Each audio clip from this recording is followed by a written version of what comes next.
Okay, moving on to lesson 3 now. It starts like this, just a little stick there. And yeah, it's a line, it calls it there. And then we have zhong, zhong. Now we take mouth and we stick the stick through it. And that's pronounced zhong, and it means middle, among. But later on, it's going to mean China as well. So we can start with ren zhong, so in the middle of the person. And note here that we start with ren because it's person, and then it's in the middle of him, so it's ren zhong. If you flip these two characters, it would mean something completely different. It would mean the person in the middle, something like that. Okay, and then we have wang, and this simply looks like it looks like someone be stretching outstretched arms, something like that. But it also has 1, 2, 3, so it's got the character for 3 and then the stick through it. And that means king. Wonderful. It's also a common surname, as you can see here. Wonderful. Okay, now we have U, and this is a jade, also a radical. We're not going to talk too much about radicals because it's a very strict system, what is a radical and what is not. And I just want to call all of them building blocks because we keep building on them. Like I mentioned earlier, we recycle them. Okay, and then we have Go, and this is a country or a state or a nation. And now we have the mouth around it. So again, the mouth referring to, before in the last lesson, mouth referred to 人口, like population. And that's to do with a country, doesn't it?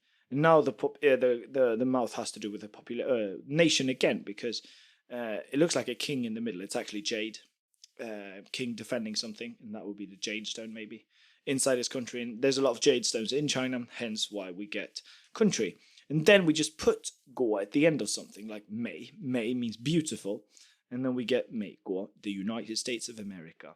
I forgot to actually give you the character May here. We've broken that down in the lesson earlier anyways, so yeah. And then we have the next character, which is Ying, and this looks like a man, like a heavyweight lifter or something like that. And it means hero actually, but it also means England. Looks like that. And then we put it together with country, and we get Britain or England actually. Chinese people don't really know the difference between these two.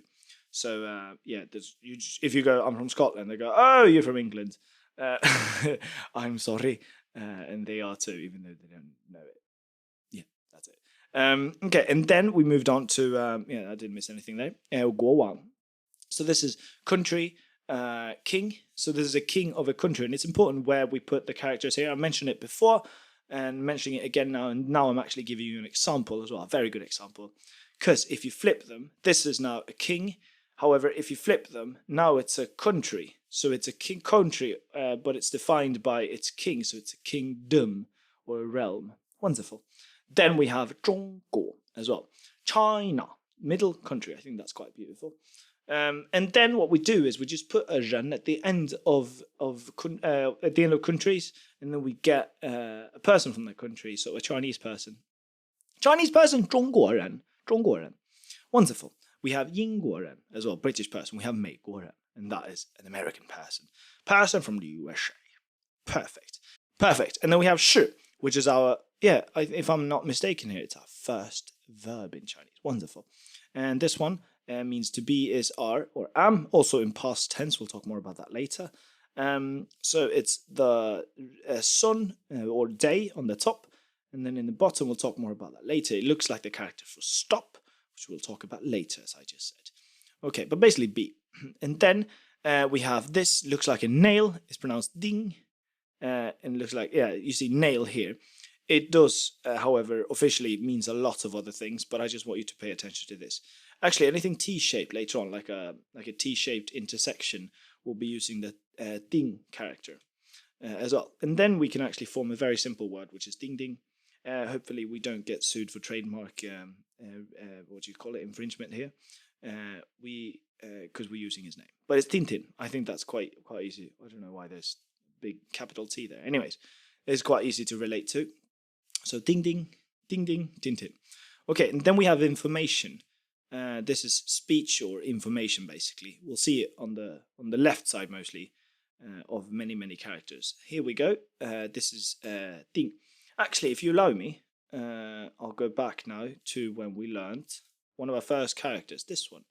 This was 谢谢. And you see on the left side here, we actually see the information a lot, because I guess if you're civilized, if you're an informed society, you will thank people If you're not informed, not civilized, not educated, you will not. Okay, there, and now we have it again here in this lesson, and now it means to book something. So you nail it down, hence the pronunciation, and then we get the pronounced sound part as well. Agree upon. There's a lot here to write in. I would just simply say to book, as it says here, to reserve something as well. You can say, okay, and then we have a hand. Looks like that, and then we can say second hand, and that is second hand. Also, yeah, assistant. You can somehow say as well, I guess. This here is the squished hand, but the squished hand, so it's a building block. Then we have da, and this is to hit. And now it's very interesting because now we get nail, and on the left side we get the squished hand. So it's a hand plus a nail. We get the pronunciation, I guess, from the nail because it's pronounced da. And it means to hit, but also like to play or to type or many other things as well. I think it sort of makes sense here because we use a hand and a nail, and what you do with those two things when you combine them, well, you clearly hit things with them. Okay, and now it's the last character. This one here. The left side is hand, however it looks a bit weird. The squished hand. So the same squished hand that we saw here. However, I could just argue that it looks like hand. Just this hand as well, like the adult version of the larger version of that character, because it's got 3 lines there. You can think of it however you'd like, just so long as you remember it.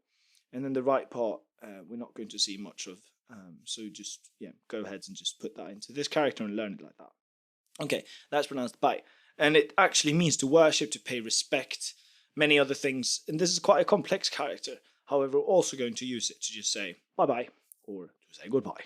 Bye-bye. And that's it from this lesson.